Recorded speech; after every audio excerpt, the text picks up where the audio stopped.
This yard is absolute trash. It is full of nothing but sand, old nasty sand that drains very well, and old weeds and mess like that. There is zero grass in this yard.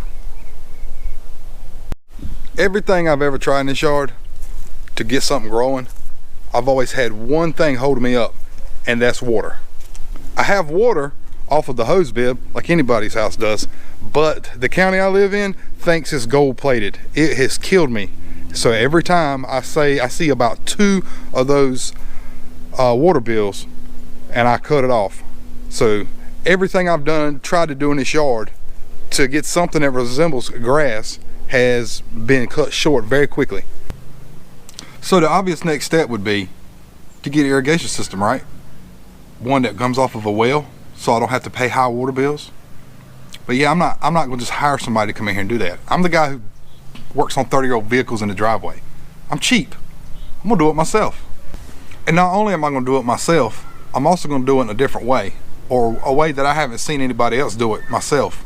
And that is to put all of my valves and my pump and everything underground in an underground well house.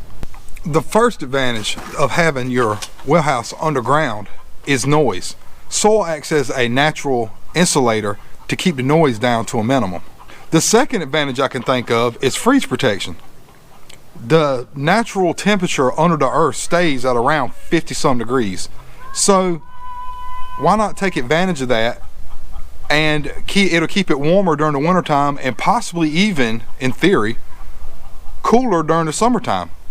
The third advantage I can think of is aesthetics. I'm not a carpenter. So you see these people on YouTube that have built these nice, pretty pump houses that actually look nice in their yard. I can do carpentry work, but it's never pretty. It's very utilitarian. And so if I do it underground, then pretty much all you'll see is a lid sticking up, and I don't have to finish the outsides of it because that part's covered in soil.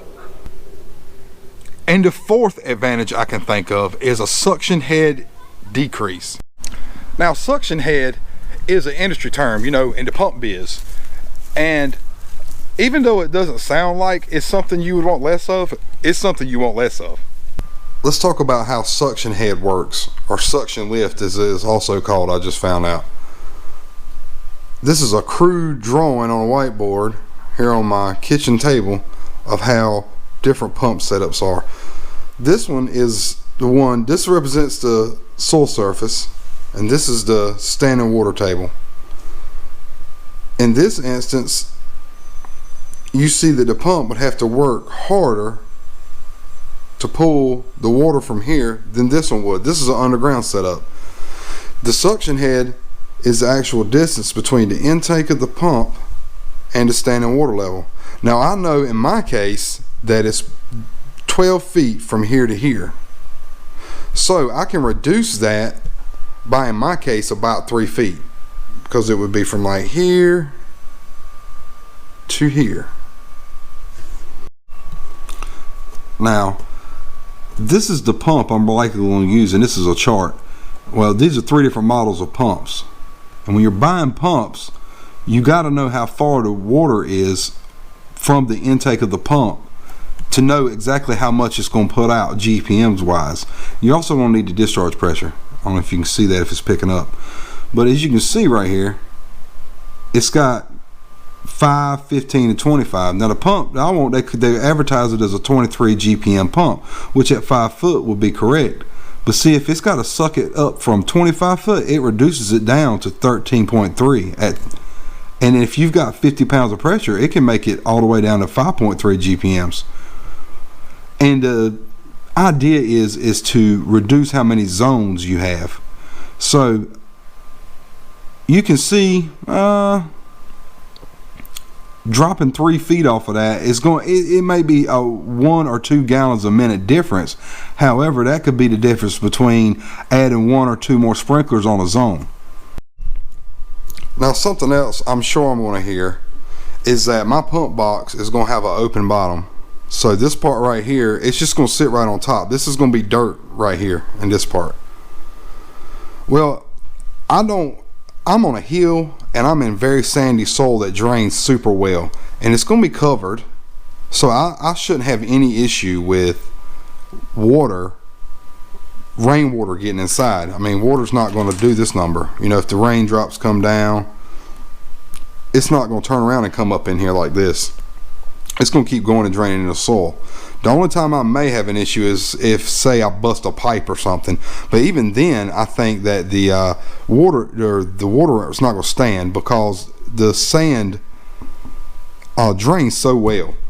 But if you were in a situation where your water table is a lot higher than, in my case, like 12 feet, I probably wouldn't recommend doing this, because as you know, as the water table comes up, it starts getting up in this area. You might could have problems with that box getting flooded, and obviously electrical stuff and water don't mix. Let me show you what I got going on thus far. As you can see, I've got a great big square hole in the ground with a pipe sticking out of it. This pipe is my wellhead, and it goes down about 50 feet or so. I had a guy come in and do that for me because I attempted it myself. There's the aftermath of that. And it didn't work out so good. And also, here's my electrical box that I'm going to use to run this whole outfit. Now the plan is to have the pump, my valves, and anything to do with that irrigation system in one central location. That way I won't have little valve boxes all over the yard for my different valves, and I have to use a lot less irrigation wire. Here you go, here's my materials that I'm going to use to build this box with. This is Durock concrete board. It's something that gets used in bathrooms a lot, and it's waterproof. And that's going to end up being the sides of the pump house. And then the rest of this stuff is treated lumber. So these are going to be my corners, these 4x4 posts, and these 2x4s are going to make the structure around the pump house itself. Pawn shop. $25 with a blade. Can't beat it. Sawhorses out the dumpster. Rusty but still work. Can't beat it. I told all y'all I was cheap. After some technical difficulties and some camera issues, this is my basic frame. As you can see, it looks like a high school kid did it in carpentry class, but all this will be underground, you won't see it, and it's very strong. Here's the hole now. I've opened it up a little bit.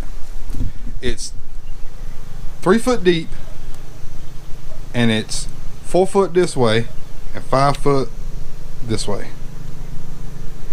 Now I need to go in the corner, and I'm gonna put these blocks, and I'm gonna get them leveled up so I can set that frame on it.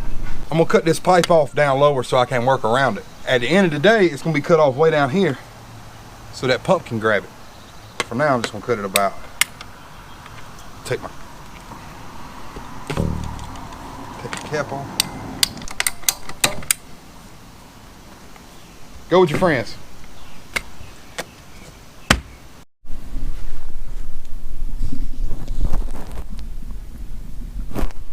I got everybody sitting level now. And I checked it from here to here, and from here to here. Everybody's level. Now I just got to get a little bit of this excess sand and get the boards on the side of that case, and we can get it set in here. This is something pretty cool. You see all the different layers of the sand? But that's not the coolest thing. Look around the base of this thing. You can see it's all white sand, but that sand right there is the sand that came up when they jetted the well. I don't know, I just thought it was cool.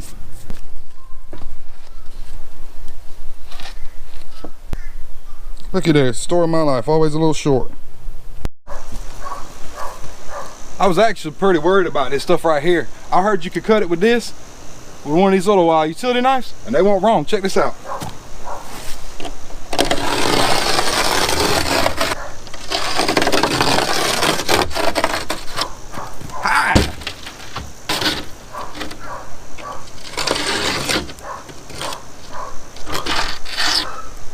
Go over there.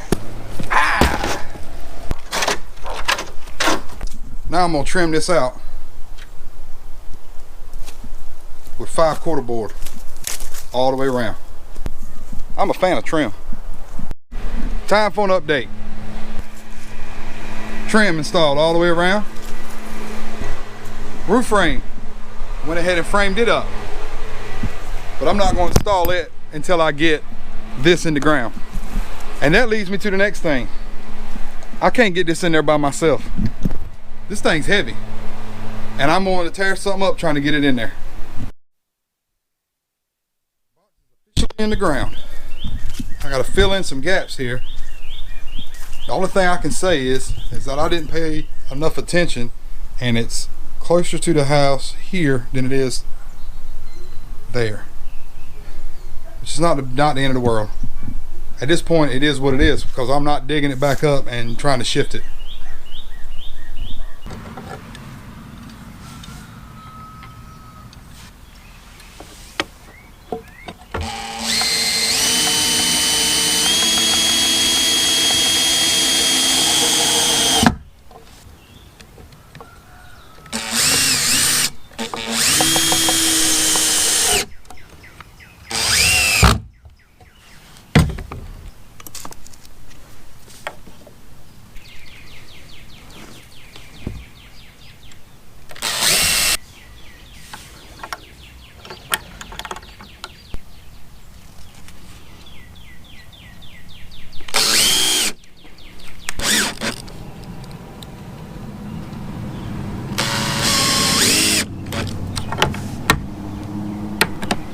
My handles and my hinges done in the back. The only thing left to do now before it gets dark is to put the roof panel on. I chose this polycarbonate roofing right here. It's corrugated stuff. Number one, because it's lightweight, and I thought about doing V-Crant 10 prior to this, but with its low proximity to the ground, I thought maybe me or a kid might get cut on that. That stuff right there is very nice to legs and arms and stuff. It really won't cut you that bad. It may maybe make a little scratch, but it's a lot safer.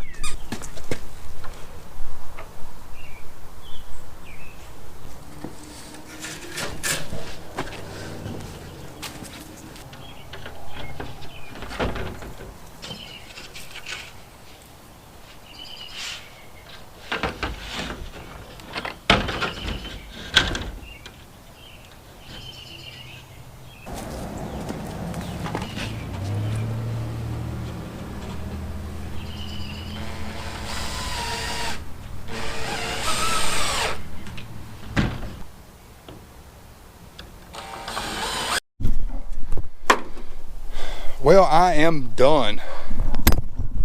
Pump house complete.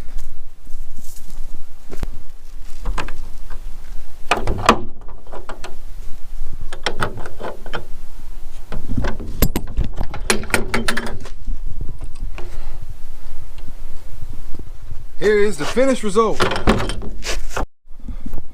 What I'm gonna do now is just fill up dirt around it. I'm tired. This has beat me down today. If you found what I did on this video interesting, then go ahead and hit the like and go ahead and subscribe to my channel, because the next thing I'm going to be doing is putting a pump in it, wiring it up, and calculating my GPMs so I can get lines down. It's going to be rad.